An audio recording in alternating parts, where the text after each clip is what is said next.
Hi, I'm Jennifer Soames, TBI survivor and advocate, holistic health professional, and author of Head of Hope, a resource and empowerment guide for living and thriving with a traumatic brain injury. Welcome to another episode of the TBI Diaries.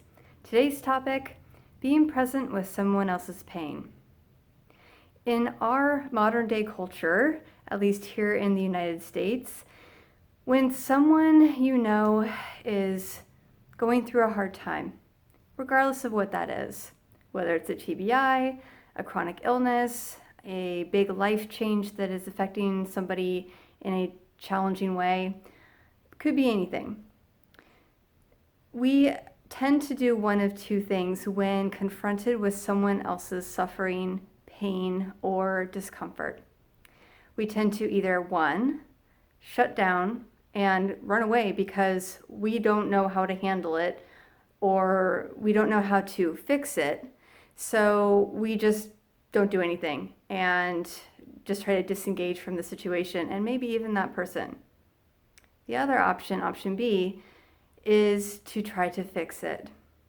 And we tend to do this by overwhelming that person with advice and suggestions and resources, or just anything to try to make it better.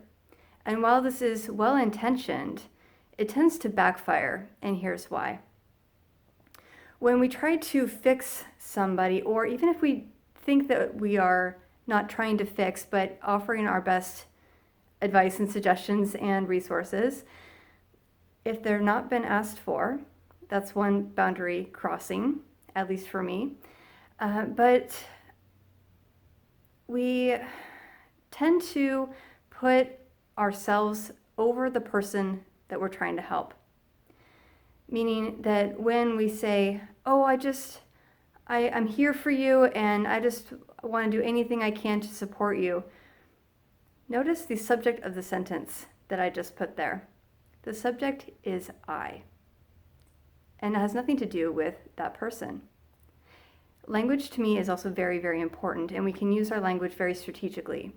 So instead of I statements, you might offer, let me know what support you would like from me, or something to that effect, such that the subject of the sentence is you, which would be the person who is struggling. But when confronted with someone else's pain, we tend to want to fix it, and that has to do more with our own discomfort of being in the presence of pain or discomfort when it's somebody else's, and sometimes even our own, and it's quite often that mirror.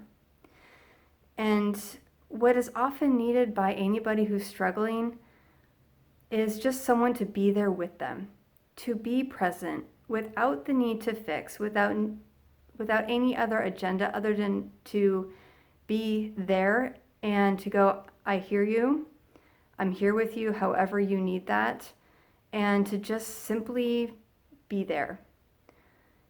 Because otherwise you make it about you and trying to feel better about what you can do for that person, even if they didn't ask.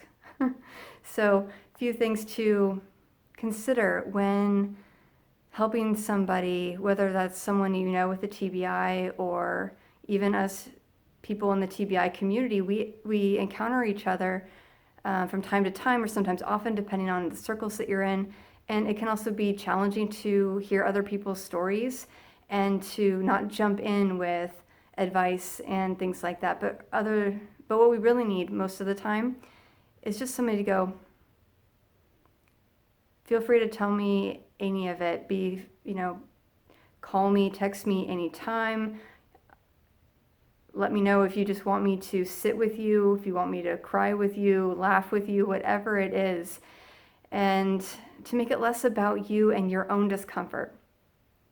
I have a dear, dear, dear friend of mine who is part of my chosen family who's been dealing with a possibly terminal illness. And this really came to light in being present with what they're going through. And I've also been very aware of me being on the other side, being that person to say, oh, here's this, here's that, and realizing like, oh, I have been so guilty of that, and been on the opposite side of that too, when people have reached out to me in ways that were not helpful, even though they were well-intentioned. So be mindful of how you engage with someone who's in pain, whether that's emotional pain, physical pain, any and all of it, because they usually go together. And ask them what they would like from you. And if they say, I don't know, or nothing, leave it at that. And can you be open to just being present with someone else's discomfort or pain without trying to fix it? Because oftentimes we can't. And that's the hardest part, to be honest, is when you can't do anything about it. But what you can do is just be there when that person needs it.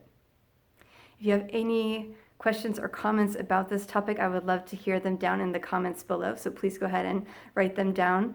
And if you're looking for more resources for those of you in the TBI community, then come check out Head of Hope and get a copy for yourself at headofhope.com and learn more ways to live your best life, as well as establish things like boundaries with people in your life through some of the tips in here. Thanks so much for watching, and if you haven't done so already, please subscribe to this channel so that you are up to date with all of the latest TBI diaries. Thanks for watching. I'll talk to you soon.